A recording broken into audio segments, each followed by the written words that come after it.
සුබ දවසක්. Simple tutorial channel එකට ඔබ සැම සාදරයෙන් පිළිගන්නවා. අද අපි Photoshop වල මුල්ම පාඩම විදියට කතා කරන්න බලාපොරොත්තු වෙන්නේ කොහොමද Photoshop වලට අලුතින් ડોකියුමන්ට් එකක් ලබා ගන්න කියලා. ඒකට ක්‍රම දෙකක් තියෙනවා. එක් ක්‍රමයක් තමයි මෙන්න මේ මේන් මෙනු එකේ තියෙන ෆයිල් භාවිතා කරලා අලුතින් ડોකියුමන්ට් එකක් ලබා ගන්න විදිය. ඊට අමතරව අපේ කීබෝඩ් එක භාවිතා කරලා ලබා ගන්න ක්‍රමයක් තියෙනවා. අපි බලමු මුලින්ම කොහොමද අපේ මේන් මෙනු එක භාවිතා කරලා ලබා ගන්න කියලා. මේන් මෙනු එකේ ෆයිල් ගිහිල්ලා new ගියාම අපිට අලුතින් ડોකියුමන්ට් එකක් ලැබෙනවා. මේ තියෙන්නේ ඒ ડોකියුමන්ට් එක. හරි, මේක දැන් මම ක්ලෝස් කරලා අපි කොහොමද කීබෝඩ් එක හරහා අලුත් ડોකියුමන්ට් එකක් ලබා ගන්න කියලා බලමු. ක්ලෝස් කරලා Windows version එකක් නම් භාවිතා කරන්නේ control එකත් එක්ක N key එක press කරනවා. එතකොට අපිට මෙන්න මේ වගේ නැවත අර අලුත් ડોකියුමන්ට් එකක් ලබා ගන්න තැනට එනවා. ඊට පස්සේ අපි මේකේ ප්‍රථමයෙන්ම කරන්න ඕන දැන් අපි මේකේ ප්‍රථමයෙන්ම name එක හදා ගන්නවා අපිට අවශ්‍ය විදිහට.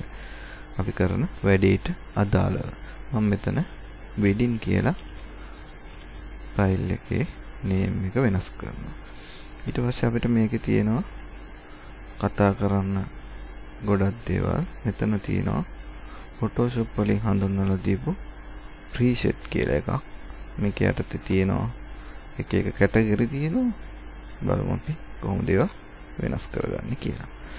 මෙතන තියෙනවා ප්‍රථමයෙන් අපිට custom කියලා. මේ custom කියන එකෙන් custom කියන එක මෙතන යට තියෙනවා. මේක select කරලා අපිට අවශ්‍ය විදිහට මේකේ දිග පළල වෙනස් කරන්න පුළුවන්. width එක ඇවිල්ලා අපිට width එක අපි හිතමු 800ක් දාන්න. height එක මෙතන 600ක් දාන්න. එතකොට width එක දාලා මෙතන තියෙනවා අපිට pixel ද වමනා වෙන්නේ inches ද centimeters ද millimeters ද කියලා. මෙතන point තියෙනවා. එන column තියෙනවා. අපිට අවශ්‍ය pixel වල වැඩ කරන්න pixel inches නම් inches අපි මේක මාරු කරමු. දැන් තියෙන්නේ මිලිමීටර වල මම පික්සල් වලට මාරු කරනවා. මෙන්න මේ වගේ තමයි අපිට පික්සල් වලදී පෙන්වන්නේ. ඊට පස්සේ resolution කියන්නේ මේ අපි හදන මේ ડોකියුමන්ට් එකේ quality තන 72ක් තියෙනවා. ඒකත් අපිට මේ විදිහට බලන්න පුළුවන්. ඊට පස්සේ color mode එක තියෙනවා. මේක තන color mode එක තියෙනවා. color mode එකෙන් අපිට අවශ්‍ය කරන color කොයි විදිහටද අපි RGB ද CMYK ද වැඩ කරන්න අවශ්‍ය කියලා තෝරලා දෙනවා. මෙතෙන්ට ගියාම අපිට මෙතන color mode එක පෙන්වනවා. color mode එකෙන් අපි තෝරනවා මොකද්ද color mode එක කියලා. color mode එක අපි RGB දැම්මු. RGB කියන්නේ අපි සාමාන්‍යයෙන් ෆොටෝ එඩිටින් වගේ කරනකොට අපි RGB color තමයි දාන්නේ. ඊට අමතරව CMYK color දානවා printing මොනවා හරි ඒ වගේ banner වගේ දෙයක් හදනකොට අපි CMYK color තමයි පාවිච්චි කරන්නේ. ඊට පස්සේ background contents. එතෙන්දී අපි මේකෙන් කියන්නේ අපේ background එක මොන විදියටද ලැබෙන්න ඕන කියලා. අපි හදන ડોකියුමන්ට් එකේ background එක white ද ඊගාවට background එකට ඕනි background color එක කියලා මෙතන පෙන්නන්නේ මෙන්න මේ tool box එකේ තියෙන මෙන්න මේ color එක යටින් තියෙන background color එක තමයි මෙතෙන්දී අපේ ડોකියුමන්ට් එකේ background color එක විදිහට ලැබෙන්නේ. ඊට පස්සේ transparent මේ transparent කියන්නේ අපේ document එකට background එකට කිසිම color එකක් add වෙන්නේ නැහැ. ඒක සාමාන්‍යයෙන් නිකන් normal තියෙන. සාමාන්‍ය විදිහට තියෙන. ඒක මම ඔයාලට පොඩ්ඩක් පෙන්නන්නම් කොහොමද වෙන්නේ කියලා. දැන් transparent පෙන්නන්න ඕනේ නම් මෙතන බලමු අපි. transparent කියන එක දාලා මම ඕකේ කරලා පෙන්නන්නම් කොහොමද වෙන්නේ කියලා. එතකොට අපිට පෙන්වන්නේ මෙන්න මේ වගේ color එකක් තමයි. මේකේ background එකක් නැහැ. සාමාන්‍ය නිකන් document එකක් විතරයි තියෙන්නේ. අපි දැන් නැවතත් බලමු කොහොමද ඉතිරි මේකේ තියෙන features මොනවද කියලා. එතකොට අපි මෙතනින් custom තියෙන්නේ. එතකොට මෙතන තියෙනවා preset ටිකක් Photoshop වලින්ම දීපු. අපි බලමු මොනවද මේ preset කියලා. එතන තියෙනවා US papers. US papers යටතේ තියෙනවා legal තියෙනවා letter කියලා එකක් තියෙනවා. මේ legal එක ඇතුලේ මේ sizes තමයි තියෙන්නේ. මේක අපිට inches ද pixel ද කොහොමද ඕනි කියලා අපිට තෝරලා ලබා ගන්න පුළුවන්. ඊට පස්සේ international paper කියලා තව preset එකක් තියෙනවා. ඒකට අදාළව තියෙනවා sizes කියන්නේ මෙතන A4 තියෙනවා, A5, A3, B5 මේවා අපි මම හිතන්නේ ගොඩක් අය දන්නවා. දන්නේ නැත්නම් මේවා select කරලා බලන්න කොහොමද මේවා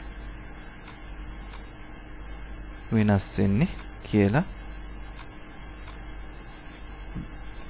sizes වෙනස් වෙන්නේ කොහොමද කියලා මේවා ක්ලික් කරලා බලන්න. ඊට අමතරව අපිට තියෙනවා කතා කොට තියෙන sizes. ඊට අමතරව අපිට මම Photoshop ගැන කතා කළා මෙන්න මේ තුන printing පැත්තටත් ඊගාට Photoshop web design වලටත් භාවිතා කරනවා කියලා. web design වලදී මෙන්න මේ sizes ටිකක් තමයි ඒගොල්ලෝ අපිට දීලා තියෙන්නේ. මේ තියෙන sizes ඔක්කොම මේ web page වලට යන sizes. මේ sizes එකක් දාලා තමයි අපිට අවශ්‍ය කරන විදිහට ඕන අපේ වෙබ්සයිට් එකේ ඩිසයින් කරගන්න පුළුවන්. ඊට අමතරව තියෙනවා mobile and devices කියලා. මේකට අදාළව මේ තියෙන sizes තියෙනවා. මේ sizes වලට අපිට අපේ ඩිසයින් කරගන්න පුළුවන්. ඒගොල්ලෝ අපිට මෙහෙම sizes දීලා තියෙන්නේ අපිට මහන්සියක් නැතුව ඒ අවශ්‍ය විදිහට ඒවැ ඩිසයින් එක කරගැනීමේ පහසුව සඳහා. ඒ වගේම මම කතා කළා වීඩියෝ එඩිටින් පැත්තට මේ Photoshop නිර්මාණ කරනවා කියලා.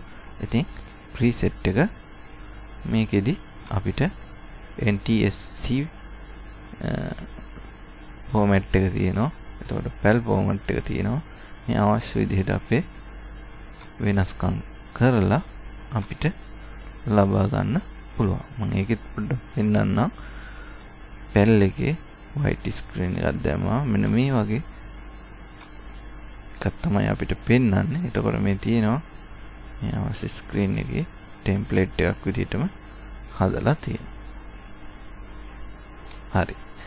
දැන් අපි කතා කරමු කොහොමද අපිට අපේ වැඩ කටයුතු කරගෙන යෑමේදී අපිට අවශ්‍ය කරන sizes දාලා අපේ preset එකක් හදාගන්න කියලා. හිතන්න දැන් අපි wedding album එකක් කරනකොට අපිට අවශ්‍ය වෙන එක්තරා sizes දෙකක් තියෙනවා. අපිට sizes එකක් තියෙනවා. ඒකට අපි මෙතෙන්ට width එක 900ක් කියලා දාලා එතෙන්ට 700ක් කියලා දාලා අපි අපිටම ආවේනික වූ preset එකක් හදාගන්න. ඒක අපිට පුළුවන් මෙතනින් save කරලා පස්සේ ඒ size එකේ document අරගෙන අපේ වැඩ කටයුතු පහසු කරගන්න. බලමු අපි දැන් මේ දාපු sizes වලට මම වෙඩින් මෙතන 2 කියලා දානවා. දාලා තමයි මගේ ප්‍රීසෙට් එක හදන්නේ. ඒ වෙඩින් 2 කියන එකට අදාළව තමයි මම දිග පළල දාලා හදලා තියෙන්නේ. මේක පික්සල් සේව් කරනවා. එතකොට මෙතන රිසොලූෂන් මේ ටිකේ ටික් දාලා මේ තියෙන්නේ මගේ දිග පළල. එතන ඕකේ කරනවා. ඕකේ කරලා අපි බලමු දැන් මගේ ප්‍රීසෙට් එක කොහෙද දැන් තියෙන්නේ කියලා. මේ තියෙන්නේ මං හදපු ප්‍රීසෙට් එක. මේක මට අවශ්‍ය වෙලාවල දැන් හිතන්න අපි මම මේකේ ඉන්න ෆොටෝ වල ඉන්නවා ලෑන්ඩ්ස්කේප් එකේ මේ සයිසස්. ඊට පස්සේ මගේ ප්‍රීසෙට් එක ඕන වෙඩින් 2 කියන එකට. මේ තියෙන්නේ මගේ ප්‍රීසෙට් එක. ඒකට අදාළව ක්ලික් කළාම මට මෙන්න මේ වගේ ඩොකියුමන්ට් එකක් ලැබෙනවා. ඊට පස්සේ අපි මෙතෙන්ට ගිහිල්ලා සාමාන්‍යයෙන් මේ තියෙන ලේයර් එක අන්ලොක් කරනවා. එතෙන්ට මම වෙඩින් කියලා දාන්නම්. දාලා මේක ලොක් එක අයින් කළාට පස්සේ අපිට මේකේ කරන්න තියෙන එඩිටින් වලට ඒක පහසුවක් වෙනවා. අපි සාමාන්‍යයෙන් එතන අයින් කරනවා. හරි, එහෙනම් අපි මේ වීඩියෝ එක මෙතනින් අවසන් කරමු. ඊළඟ වීඩියෝ එකකින් මම කතා කරනවා කොහොමද අපි Photoshop වල ෆයිල් එකක් ඕපන් කරගන්නේ කියලා. ඒකට ක්‍රම 2-3ක් තියෙනවා. මම ඒක කියලා දෙන්නම් කොහොමද කරන්නේ කියලා. ඉතින් මම ඉල්ලා සිටින දිගටම මේ channel එකත් එක්ක රැඳී සිටින්න කියලා. දැන්නට ෂෙයා කරන්න කියනවා. මොකද ඒක කාට හරි ප්‍රයෝජනවත් වෙයි. ඒ හින්දා මේක ෂෙයා කරන්න. එහෙනම් අපි නැවත හමු වෙමු. බොහොම ස්තුතියි.